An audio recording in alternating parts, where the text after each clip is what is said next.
Cuando los hijos llegan a la adolescencia, se instala la guerra en la familia.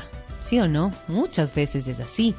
Hay dificultades, hay problemas y hoy vamos a hablar con el doctor David Jaramillo. Él es psicólogo clínico, terapeuta familiar sistémico y hablaremos acerca de cómo hacer acuerdos de paz con los hijos adolescentes. Pero si es que hay que hacer acuerdos de paz, tenemos que saber primero cuáles son los motivos de la guerra.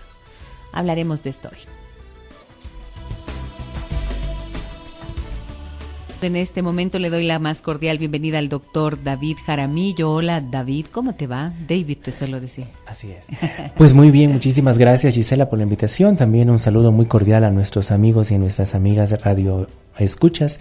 Con un tema pues que a veces nos jala de los cabellos, ¿no es cierto? Bastante, ¿no es cierto? ¿Qué te parece esto de que en la familia se instala la guerra? Es así, ¿no? Los padres tienen mucho miedo a la llegada de la adolescencia. Totalmente, es así. Y aquí hay que entender algunas cosas, como tú decías hace un momento, antes de hablar de acuerdo de paz, tenemos que entender qué es lo que causa la guerra dentro de la familia, ¿no es cierto? Exactamente, vamos a mirar cuáles son esos puntos de conflicto, cuáles son esos puntos más frecuentes de conflicto y que significan una guerra en la familia.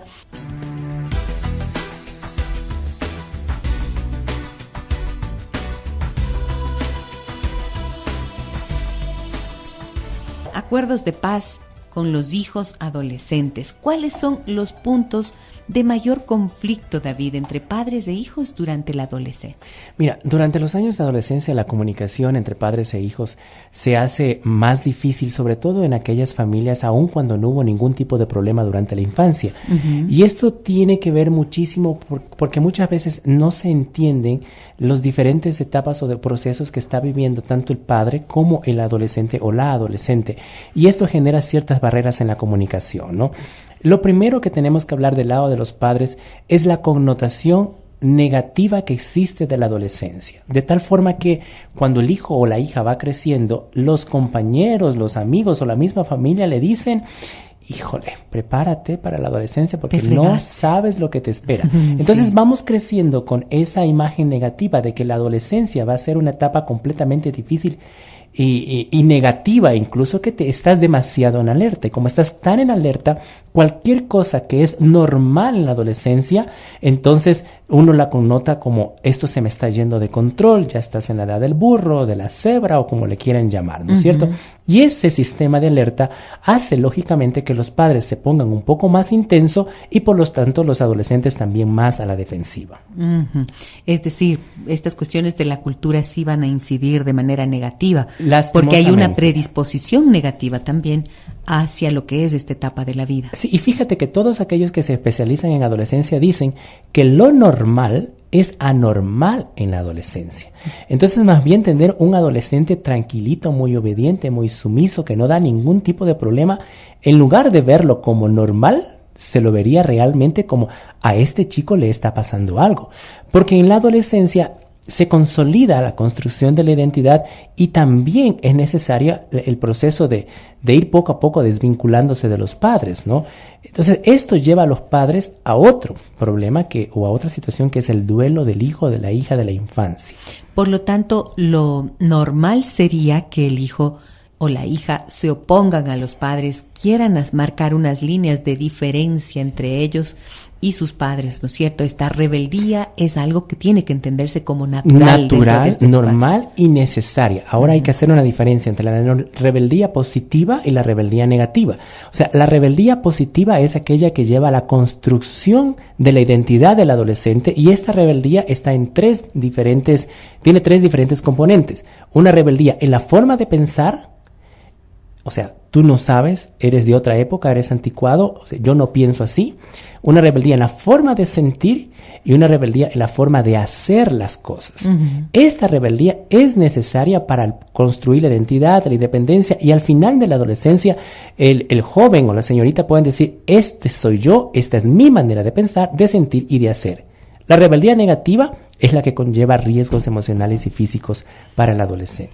Por ejemplo, Por ejemplo, el consumo de alcohol, de drogas, intentos de suicidio, depresión, el cutting o el cortarse los brazos, ¿verdad? El ingresar en pandillas, en barra bravas, este tipo de cosas. Y yo creo que si me das un ratito, claro, por favor. Es importante entender esto, porque a veces los padres desgastamos la relación en cosas en que podemos ser flexibles. Sí. Y cuando ya necesitamos la relación para cosas que son graves, no existe relación. Por ejemplo, somos tan intensos en siéntate bien, Ajá. pero mira ese peinado y esa ropa, pero ese pantalón como lo hiciste.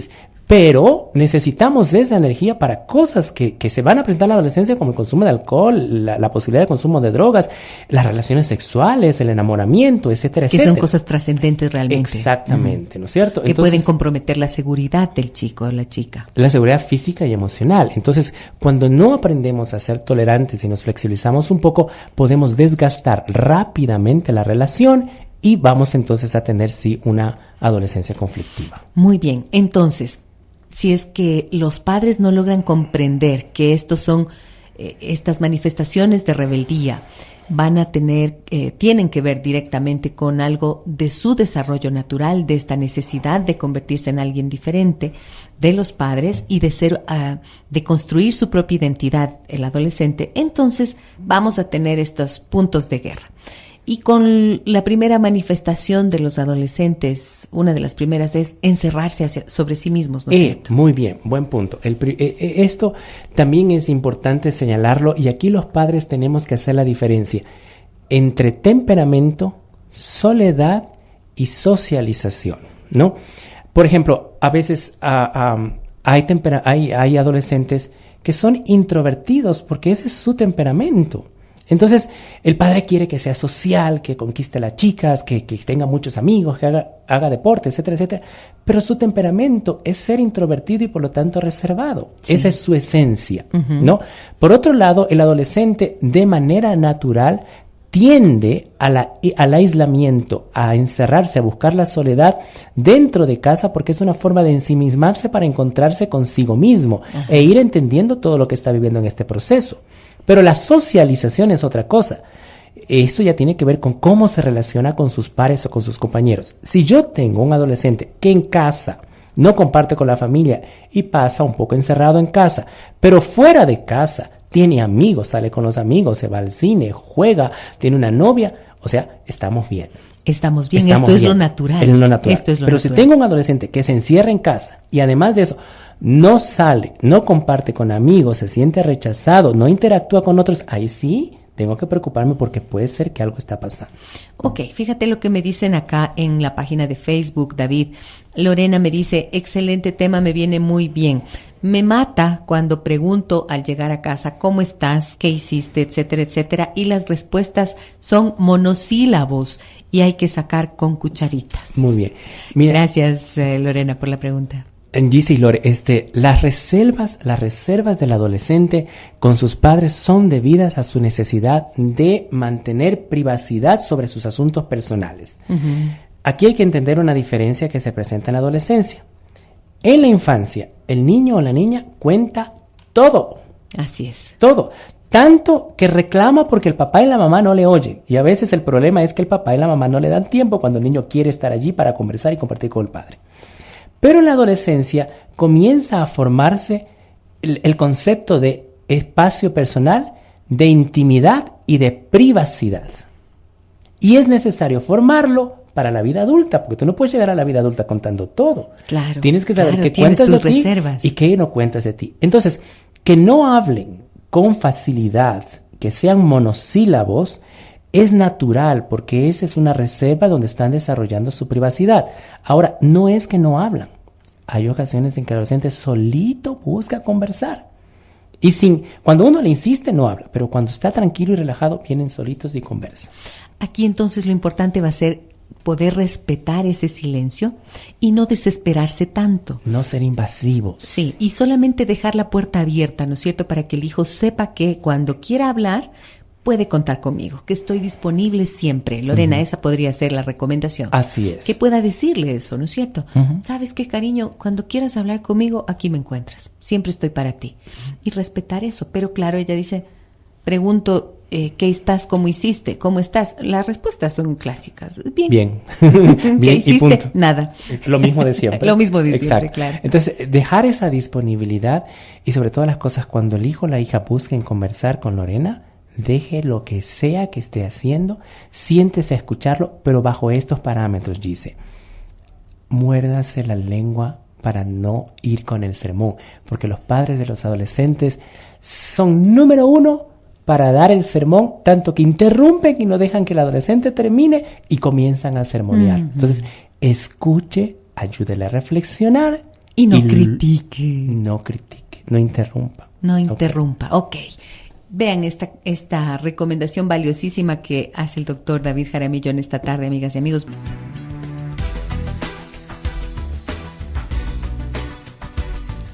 Acuerdos de paz con los hijos adolescentes. Este es el tema del que hablamos en esta tarde con el doctor David Jaramillo. Él es psicólogo clínico y terapeuta familiar sistémico. Y tengo más preguntas acá. Me dice, ante una consulta que habíamos planteado, ¿no es cierto?, de cuáles son los puntos de mayor conflicto entre padres e hijos durante la adolescencia. Porque decíamos, para que haya acuerdos de paz tiene que haber un conflicto. Ya, ahí estaba la primera parte que nos decía Lorena.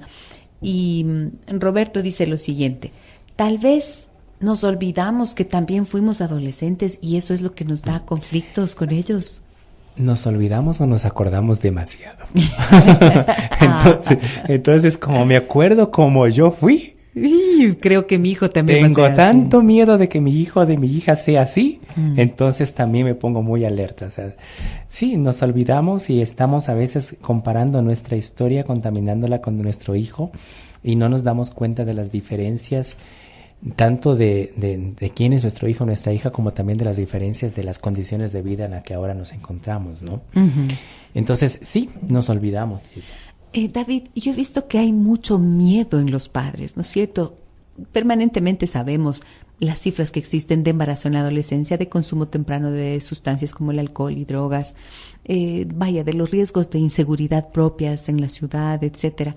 Y claro, esto hace que los padres se llenen de miedo y eso también hace que se vuelquen encima de los adolescentes que están con una necesidad ya de socializar, de irse a las fiestas, de salir por aquí, por allá. Y entonces hay terror de que caigan en estas conductas de riesgo. ¿Qué les dices ahí? Bueno, en primer lugar, es un miedo completamente normal y natural, ¿no? El hecho de que nos preocupe el bienestar físico y psicológico de nuestros hijos habla muy bien de nosotros como padres, ¿no? No sentir ese temor, esa preocupación nos haría realmente negligentes. Sin embargo, tenemos que entender lo que es la prevención, es decir, son temas de los que nosotros tenemos que aprender a hablar con nuestros hijos tempranamente. El asunto es que hablamos cuando se presenta el problema y no prevenimos, no hacemos prevención, de tal manera que nuestro hijo o nuestra hija conozca cuáles son los riesgos y puede implementar factores de protección en estas situaciones. También lo que decía hace un momento, ¿no? No ayudamos a nuestros hijos en el desarrollo de este proceso reflexivo para que ellos mismos vayan construyendo sus valores y sus decisiones, porque como damos tanto sermón, no estamos permitiéndole al adolescente reflexionar. O sea, una de las cosas que nosotros tenemos que hacer como padres adolescentes es preguntarles, bueno, ¿y tú qué piensas de esto? ¿No? ¿Qué crees que deberías hacer? De esa forma ayudo a que mi hijo, en primer lugar, me muestre cuáles son sus pensamientos, cuáles son sus valores, cuáles son las alternativas que tiene para ir reforzando y que él tome sus propias decisiones y asuma responsabilidad de su vida, que es algo que necesitamos desarrollar en la adolescencia. Sabes que esto que dices me lleva a pensar algo. Hay que empezar por darnos cuenta que los niños y los adolescentes son personas menores en edad y sin embargo con un pensamiento y una forma de sentir particular, que por supuesto tiene mucho de aprendizaje de lo que nosotros mismos hemos enseñado en familia, pero que tienen sus propios criterios. Y creo que hay que partir de esta idea de que es un otro pensante y que siente de manera individual para respetarlo íntegramente, ¿no? Y desde allí partir al encuentro que necesitamos establecer con esta persona. Y es una de las cosas que el adolescente reclama. El adolescente reclama no solamente respeto, sino también confianza. Claro que la confianza, pues lógicamente deben, déjame usar la palabra, deben ganársela, ¿no es cierto? ¿Los padres o ellos? Los dos. Sí, porque Ya. solamente se Y cree que los padres tienen que confiar, pero también los hijos tienen que poder confiar en Así nosotros. Y aquí hay algo que quiero señalar que genera conflictos dentro de la familia. Sí. Es que los mensajes, generalmente los mensajes de los padres están cargados de críticas y continuas referencias a los errores pasados cometidos por el hijo o por la hija. Entonces, ahí es cuando el adolescente dice, es que ustedes no confían en mí. Sí se equivocó, pero uno también tiene que aprender a superar el error. Se supone que ha aprendido o que hemos enseñado y que tengo que dar otra oportunidad. Si nosotros adultos dicen nos equivocamos. Claro. Y mucho más es comprensible en adolescente. Entonces, dejar de cargar el mensaje con críticas y de estar recordando constantemente el error. Es decir, referirse a lo que sea puntual del comportamiento que podremos identificar como inadecuado en ese momento, sí, y no sacar toda la historia del pasado. Hace claro, un mes es que es hiciste horrible eso, hace un año, la otra vez. O no. peor, las generalizaciones del siempre eres así, o así, nunca haces toda no sé la qué. vida. Toda la vida. Y aquí no solamente es dejar de hacer esto, sino también crear la cultura del aprecio y de la valoración. Porque el adolescente a mí me dice, y seguramente contigo ha pasado, que te dicen, yo he cambiado, he mejorado, pero no lo ven, no lo reconocen, no lo valoran. Entonces, dejar la crítica, dejar de señalar el error, pero pasar también a la valoración y el reconocimiento. Me dicen acá en Facebook, Mónica, dice, tengo un adolescente, pero así como guerras no hemos experimentado aún, pero sé que llegarán. ¿Será que van a llegar necesariamente? Todos necesitamos hacer la adolescencia, porque si no la hacemos... Guerra, sí. Guerra, no. No, guerra. Guerra, no. Eso va a depender muchísimo de la calidad de infancia que se haya tenido, de calidad de vida que le hayamos dado en la adolescencia.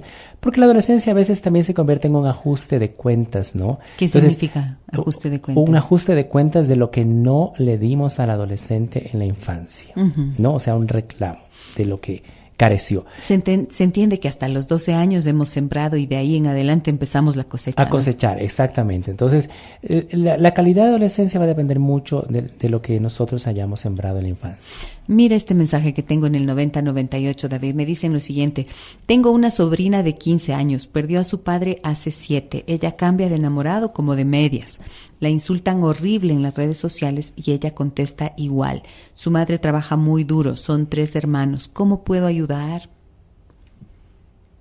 Bueno, aquí nosotros tenemos un adolescente que está siendo víctima de maltrato. Sí. Entonces, a mí se llama cyberbullying, se llama ciberacoso. Exactamente. Este es un tema complicado.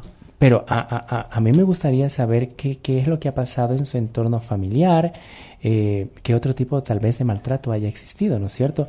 Pero en este caso sí sería bueno que se acerque a un profesional porque lógicamente necesita protección. Fíjate, esto me parece importante. Dice, cambia de enamorado como de medias. Y la señora, que es la tía, ¿no es cierto?, hace alusión a que la chica perdió al padre hace 7 años, o sea, cuando ella tenía 8 añitos. Anda en busca de algo, dice. Y hay que tener claridad en que a mí me preocupa mucho cuando hay este tipo de situaciones, David. Se juzga, ¿no es cierto? Se tiende a decir, esta chica, o cómo le estarán insultando en las redes sociales, esta tal por cual, etcétera, etcétera. Pero no se piensa que hay esto que tú estás mencionando, una búsqueda, una necesidad que no ha sido satisfecha. Que no ha sido satisfecha, lógicamente. Habría que preguntarse también cómo ha procesado el duelo del padre, porque si no está procesado el duelo del padre, esto simplemente es el síntoma que nos hace saber que algo está pasando en su vida. Entonces, como tía amorosa que veo que usted es, mi querida amiga, ¿puede usted acudir, como dice el doctor David Jaramillo, a buscar ayuda profesional? Esto es bien importante que lo hagan, porque se ve que es una familia que tiene una presión importante. Son 3 hermanos, la madre está sola y tiene que trabajar y esta adolescente está haciendo unos síntomas. Ok. Estamos de vuelta con el doctor David Jaramillo. Acuerdos de paz con los adolescentes. Tengo más comentarios acá. Me dicen, David Mejía dice, se vive épocas diferentes, pero la esencia es la misma. Los principios y los valores que instruimos en casa deben ser la base. Paciencia y comprensión, nos dice él. Totalmente. Tiempo, paciencia y perseverancia, diría yo. Tiempo, paciencia y perseverancia, porque a veces se pierde. Oye, una cosa, he visto yo que muchas veces uno espera que los hijos hagan las cosas como que ya fueran nacieron adultos. sabiendo, ¿no es cierto? Eso, y se espera de ellos reacciones como de adultos, cuando en realidad no lo son todavía. no lo son. ¿No? Y hay una ambivalencia a veces en nosotros los padres en el sentido de que para unas cosas queremos que sean adultos y les decimos, ya eres grande, pero para otras cosas los tratamos como niños, ¿no? Entonces esa ambivalencia también los confunde a ellos, en no saber exactamente cómo actuar o cómo responder. Me dicen lo siguiente también, si el doctor me podría ayudar en el caso de una niña que está entrando en la adolescencia, que no se predispone con buena actitud para guardar la armonía en la nueva relación de uno de sus progenitores, que desde hace más de 3 años están legalmente divorciados. A ver, no entiendo mucho. Sí, yo tampoco. No entendí mucho. Parecería que entonces la chica no tiene buena predisposición, dice, con su mamá o su papá, o con la nueva pareja de uno de los dos. Que tiene que ver con la nueva pareja. La nueva pareja, sí debe ser, porque dice la nueva relación. Uh-huh. Bueno, hay que ver varias cosas. Mira, en primer lugar tenemos que entender de qué forma esta nueva pareja entró en el sistema familiar establecido entre el adolescente y la mamá. Uh-huh. En segundo lugar, lógicamente el adolescente requiere mucho tiempo, aun cuando uno le quiere darle tiempo, ellos se alejan o se aíslan de alguna manera. Pero en este caso, el proceso generalmente es de ingresar como amigo, después como novio y finalmente como pareja, entendiendo que también la adolescente necesita un espacio para ella como adolescente, porque si la madre en la nueva relación ha descuidado o abandonado la relación con la hija, lógicamente la hija va a ver a la otra pareja como una amenaza. Uh-huh. Ok, clarísimo. Me dicen también en el 9098, buenas tardes, tengo una preocupación, tengo un sobrino que ha intentado violar a mi hermano especial. Él tiene 15 años y mi hermano 18 y no habla. Soy la tía a quien debo acudir en el colegio, está muy mal. Ayúdeme, soy de Guayaquil. Bueno, es una situación realmente bastante difícil, delicada. No hay muchos elementos, pero creo que es importante que acuda prontamente a buscar ayuda profesional. No olvidemos que generalmente, no siempre, una persona que abusa también puede haber sido abusada, ¿no es cierto? Creo que necesita intervención inmediata para ver qué es lo que está pasando en esa situación. Para los dos, o sea, para el niño especial que ha sido abusado o que intentó ser abusado, pero para aquel también que cometió el abuso. Correcto. Ahora, ¿tú conoces a alguien, alguna institución en la ciudad de Guayaquil, David, que pudiéramos dar como referencia? No, lastimosamente no, Gise, de verdad. Podríamos averiguar, ¿no? Podríamos averiguar. Me parece que tal vez podría acercarse a la Universidad Santiago de Guayaquil, donde había hace tiempo la formación en la maestría de terapia familiar sistémica. De repente allí le pueden orientar con algún sitio en donde pueda usted recibir atención profesional. Luego podríamos mirar alguna otra opción, ¿verdad? Sí. Tengo otro mensaje acá, me dice Vicky, soy hermana de una adolescente, yo soy la mayor de 4 hermanos y pasamos solo en guerra. ¿Cómo hacer para tener una mejor relación con mi hermana? La hermana adolescente, y entiendo que Vicky es mayor. Bueno, esa es la mayor. Lo primero que a mí se me ocurre es cómo así la hermana es la que está presentando la situación. Me gustaría saber si esta hermana no ha sido delegada por la mamá o por el papá para asumir un rol que no le corresponde. Tal vez ha sido puesta en el rol de madre de las hermanas y lógicamente eso va a causar una resistencia porque no es la mamá, no es el rol que debe asumir, sino es esto que le corresponde a los padres. Y son los padres finalmente los que deben intervenir para ayudar a que la relación entre los hermanos sea llevadera o sea armoniosa, ¿no? Uh-huh. Porque si ha habido o si es una relación de hermanos donde hay constante guerra, pues lógicamente esto no es de la noche a la mañana, esto es algo que ha venido sucediendo con el tiempo. Me gustaría saber cómo han actuado con los padres, dónde están los padres y en este caso a esta señorita decirle que a ella no le corresponde asumir el rol de mamá ni de papá si es que lo está asumiendo. Oye, qué importante esto que acabas de mencionar, porque esto es tan frecuente, ¿no? Se le delega al hermano o a la hermana mayor que cumplan este rol y los hermanos se resisten a aceptar esa figura de autoridad o ese comportamiento autoritario que muchas veces asumen, porque obviamente están en el mismo nivel, son hermanos. La línea de autoridad, esta verticalidad, proviene de los padres. Proviene de los padres. Ahora, esta es una de las hipótesis que hacemos en este momento, porque otra cosa que puede ocurrir también es que de pronto en el sistema familiar ha habido preferencias hacia uno de los hermanos en prejuicio de otros y cuando es percibido eso genera lógicamente rivalidad entre los hermanos. Si hay rivalidad entre los hermanos, la responsabilidad de que esto haya ocurrido lastimosamente recae en los padres, ¿no? Ok, muy bien. Ahora, Si hacemos un resumen entonces de lo que tú has dicho hasta ahora, David, ¿cuáles son los puntos indispensables que no podemos dejar de pensar a la hora de hablar de acuerdos de paz con los adolescentes? Así rapidísimo. En primer lugar, entender la adolescencia no como una anormalidad, sino como un proceso temporal y necesario de la vida. Es una etapa de transición hacia la vida adulta. En segundo lugar, entender la reserva del adolescente como una necesidad de mantener la privacidad sobre sus asuntos personales. Por otro lado, también es dejar estos mensajes cargados de crítica y de recordar constantemente los errores para hablar un poco más de la valoración y el reconocimiento del adolescente. Y finalmente, lo que tiene que ver con el hecho de que en la adolescencia se presenta una disparidad de intereses. A los padres les interesa el estudio, el que saque buenas notas, el que sea obediente. Al adolescente le interesan temas de los amigos, del novio, de la novia, de estar a la moda, etcétera, etcétera. Entonces, ambos temas son importantes. Es importante el estudio, es importante, pues lógicamente el respeto, pero para el adolescente es muy importante lo que está ocurriendo a su alrededor, en su entorno, con sus amigos, con su propia imagen. Cuando nosotros nos disponemos para comunicarnos y el diálogo es franco, es abierto, es directo y de respeto, vamos construyendo estos acuerdos de paz. Dice, cuando fracasa el diálogo viene la violencia. Y es muy importante en esto el autocontrol de los padres. Cuando el papá y la mamá no tienen control de sus emociones, de sus impulsos, de su manera de hablar, estamos invitando al adolescente a ponerse en el mismo nivel y nosotros lastimosamente estamos dando la pauta para que se enfrenten y para que nos irrespeten. Entonces, el control de sí mismo es vital en la etapa de la adolescencia.